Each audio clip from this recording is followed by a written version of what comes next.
You with the urban sports scene back here at the Norfolk Scope Arena, where the Howard Bison men's basketball team punched their ticket to the NCAA tournament in improbable fashion. Jelani Williams and Marcus Dockery made some big plays down the stretch.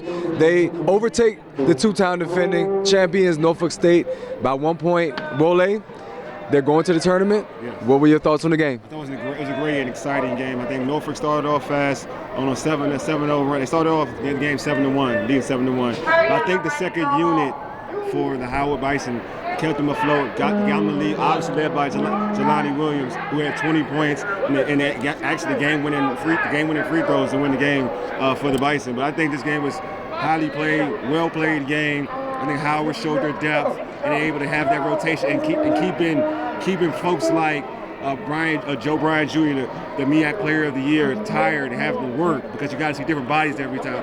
I mean, Joe Bryant Jr. had 0 points in the first half, and then in the second half 18, but 0 points in the first half. That was the key for the Howard Bison.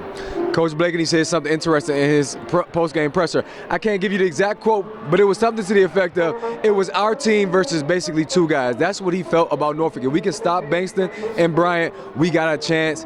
And he was successful, like you just alluded to, in defending Bryant, and Bankston was in foul trouble, some questionable calls there. But regardless, that was the approach. Yes. And still, Norfolk fought. Just talk about the Norfolk State Spartans and how they, again, presented such a big challenge for this Howard team that's now champs. Well, obviously the heart of a champion, right? So they're going to make, to me, the more talented team work, because Howard's the more talented team. But they made them work, and they made them work. So that's what a champion does. I mean, when you have one of the best coaches in the MEAC, and Coach Robert Jones, you don't expect anything to be easy, especially in this environment. You're in Norfolk, you know what I mean? You're playing the champions. They have an opportunity to three-peat. They have the passion, the desire to win this championship, but Howard took it away from them. But to your point, though, all credit goes. A lot of we talk about the winners, we can talk about the losers as well. Like a lot of credit goes to the Norfolk State, the whole team. I mean, talking about Chris Bankston and Joe Bryant. These dudes have had a great season, a great career, and also we just give a shout out to Dana Tate Jr., who had an amazing game, had 19 points for the Spartans, and I felt like, to me, in that first half set the tone. He just needed some help from some of his teammates in that first half. So I've had the opportunity, I mentioned this on a previous video, to cover the Howard Bison men's basketball team throughout the season from the time they played UDC in that first home game, and this is not the same team. I still feel as though they have an opportunity to go and make some noise in the NCAA tournament depending on their opponent. We'll find that out obviously once all the conference tournaments come to a conclusion. But Wole, I just want to get your thoughts in terms of their size, in terms of just what they bring to the table, their shooting, and how will they fare in that first round in the NCAA tournament, or do you think they're going to be in that playing game? I think they could be in the playing game, but I think, to me, in my opinion, they match up well against a lot of college basketball teams in the country. They're athletic, they shoot the three ball well, they defend, and they're going to play with a chip on their shoulders because they are the underdog. And we all know, Ray, we've watched March Madness for years, right? And if you're the underdog, all you have to do is get a lead, and the higher seed tends to get tight. So in my opinion, I think they have a great chance because they do something in the tournament that is something that does well in the tournament for over the years, and they shoot the three ball pretty well, and they're deep.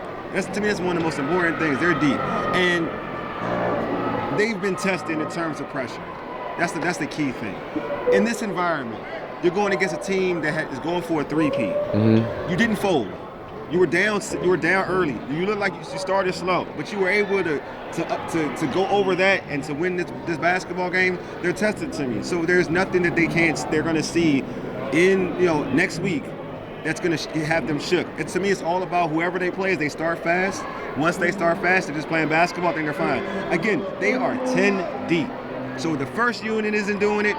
Coach Blakeney can put in the second unit, and we've seen this constantly, and he said it even in practice. That second unit has beaten the first unit multiple times when they scrimmage in practice.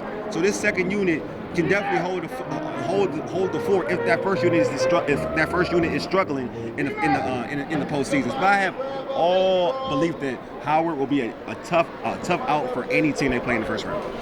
Congratulations to the Howard Bison men's basketball team. Congratulations to Jelani Williams and Kobe Dixon for coming to the school and believing in the vision that Coach Blakeney had. And now they're getting the opportunity to play on the biggest stage.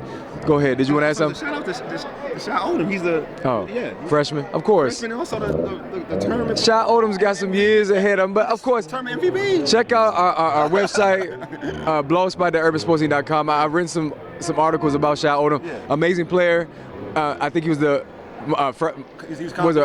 most outstanding freshman, something like that. Most outstanding. No, he was a conference tournament most outstanding player. Oh, he was. Okay. Yes. But he was also MEAC freshman of the year. There we go. That's it. I apologize. Yeah. Of course, shout out to the entire team. I just got to give everybody their flowers, especially those seniors, those guys who came to this program again to win, and they did just that. And also, congratulations to Commissioner Sonia Stills.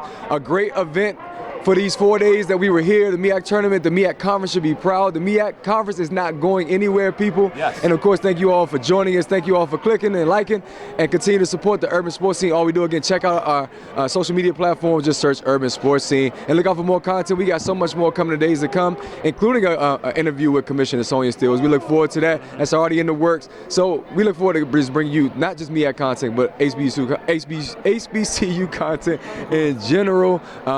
We love our HBCUs. Wole, that's been the theme of this trip. We appreciate you. Continue to tune in to the Urban Sports Scene. Y'all have a blessed one, man. Have a blessed one.